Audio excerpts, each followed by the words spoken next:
a game that's the latest in a very popular franchise, and the Grand Theft Auto games really only come out every few years. This is not an annualized franchise. Rockstar Games, a studio that makes it, it's taken 5 years almost since the release of Grand Theft Auto 4. So this has been a long time coming. This is super anticipated.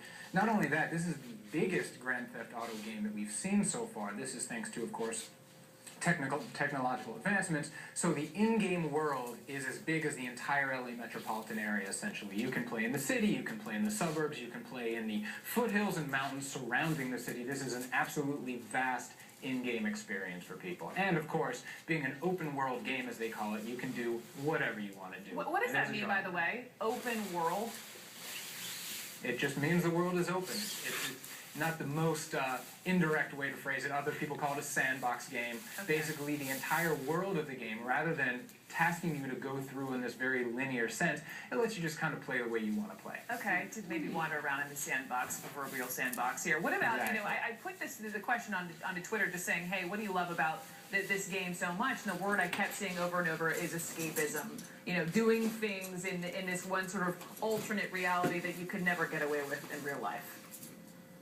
Absolutely. And so many games that are so popular are cloaked in other forms. You have military games, you have futuristic science fiction games, you have games set in the past, you have games as a spy. This places you in a modern-day, fully recognizable setting.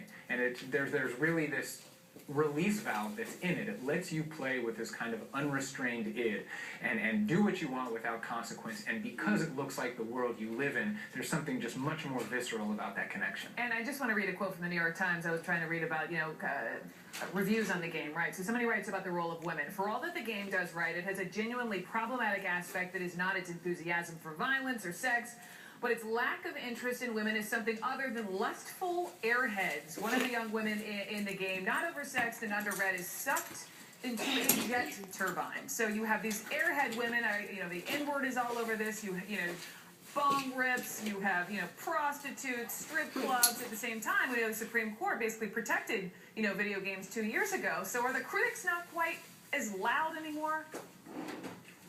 Well, the critics are always going to be loud, especially with Grand Theft Auto games. I mean, like I said, the fact that this is a recognizable world makes the what people call exploitive nature of some of the things within the game, and certainly some of the sociopathy within the game, be much more problematic to those people. But I think we're bringing a whole lot of cards into this hand right now. So there are a lot of games that have a problematic relationship with gender.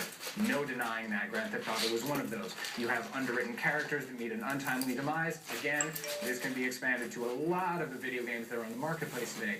There are tactics and there are characteristics of the people in the game that are not what you would ever be, do, say, or think in real life. That's what makes it the escapism. All right, well, the people who do these things in the game don't take on that behavior. I'm going to stick to my Pac-Man, but I'm going to take your word for it. Peter Rubin, Wired Magazine. Peter, thank you so much for coming on. I appreciate it. Thanks. Coming up next, tough